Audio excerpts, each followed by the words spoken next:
ఎల్లమ్మ ఈ సినిమాని ఏ ముహూర్తంలో వేణు మొదలు పెట్టాడో తెలియదు కానీ అడుగడుగున ఆటంకాలే. ఒకసారి నాని, దాని తర్వాత శర్వానంద్, ఇప్పుడు నితిన్. కనీసం నితిన్ తోనైనా ఈ సినిమాని పూర్తి చేసి విడుదల చేస్తారని ఆడియన్స్ అనుకున్నారు. కాకపోతే అది కూడా జరగడం లేదు. తాజాగా ఈ సినిమాకి సంబంధించిన ఒక లేటెస్ట్ న్యూస్ సోషల్ మీడియాలో వైరల్ అవుతుంది. మరి ఆ న్యూస్ ఏంటి తెలుసుకునే ముందు హాయ్ హలో నమస్తే, welcome to our channel cinema talks. First time ఎవరైనా మన ఛానల్ చూస్తుంటే దయచేసి సబ్స్క్రైబ్ చేసుకోండి. ఇలాంటి మరిన్ని లేటెస్ట్ అప్డేట్స్ తో మీ ముందుకు వస్తూనే ఉంటాను. బలగం ఈ ఒక్క సినిమాతో టాలీవుడ్ ఇండస్ట్రీలో వేణు ఒక సంచలనం క్రియేట్ చేశారని చెప్పాలి.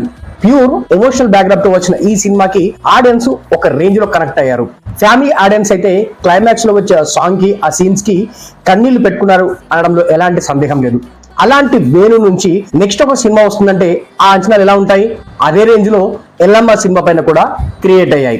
ఈ సినిమాను కూడా దిల్ రాజే నిర్మించాలని ప్లాన్ చేశాడు. నేషనల్ స్టార్ నానిని హీరోగా ఎంచుకున్నారు. కాకపోతే కొన్ని అనివార్య కారణాల వల్ల ఈ సినిమా నుంచి నాని తప్పుకున్నాడు. ఆ తర్వాత ఈ సినిమాలోకి యంగ్ హీరో శర్వానంద్ వచ్చాడు.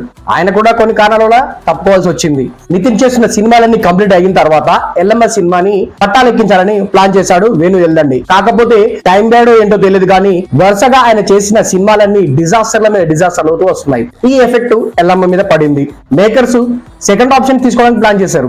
ప్రెసెంట్ ఈ సినిమా నుంచి నితిన్ కూడా తీసేసి మరొక హీరోని తీసుకోవాలని ప్లాన్ చేస్తున్నారట. ఆ హీరో మరెవరో కాదు, బెల్లంకొండ శ్రీనివాస్. రీసెంట్ గా బెల్లంకొండ శ్రీనివాస్ కిష్కింధపురి సినిమాతో సూపర్ హిట్ అందుకున్నాడు. చాలా కాలంగా ఈ హీరో కూడా సరైన హిట్ లేదు. కాకపోతే కంబ్యాక్ ఒక రేంజ్ లో ఇచ్చాడు కిష్కింధపురి సినిమాతో. దాంతో తెలంగాణ నేటివిటీతో రాబోతున్న ఈ సినిమాకి బెల్లంకొండ శ్రీనివాస్ అయితే బాగుంటుందని వేణు ఎల్దండి ఫిక్స్ అయ్యాడట. అదే విషయాన్ని దిల్ రాజు చెప్పడంతో ఆయన కూడా బెల్లంకొండ శ్రీనివాస్ తో మాట్లాడి ఫైనల్ చేశారట. త్వరలోనే బెల్లంకొండ సాయి శ్రీనివాస్ తో ఈ సినిమాని అఫీషియల్ గా అనౌన్స్మెంట్ చేయాలని ప్లాన్ చేస్తున్నాడట దిల్ రాజు. మరి ఎల్లమ్మ సినిమా పైన ఇన్ని సస్పెన్స్లు, ఇన్ని వాయిదాలు, ఇన్ని రకాల చేంజెస్ తర్వాత ఫైనల్ గా బెల్లంకొండ శ్రీనివాస్ తో ఈ సినిమాని స్టార్ట్ చేస్తారా, లేకపోతే ఇక్కడ కూడా మరేమైనా ఆటంకాలు వచ్చే అవకాశం ఉందా అని తేలాలంటే మరికొన్ని రోజులు ఆగాల్సిందే.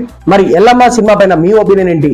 ఈ సినిమాకి బెల్లంకొండ సాయి శ్రీనివాస్ ని చిక్కోవడంలో మీ ఒపీనియన్ ఏంటి అనేది కింద కామెంట్ చేయండి. ఇలాంటి లేటెస్ట్ అండ్ ఇంట్రెస్టింగ్ అప్డేట్స్ కోసం మన సినిమా టాక్స్ యూట్యూబ్ ఛానల్ ని సబ్స్క్రైబ్ చేయండి.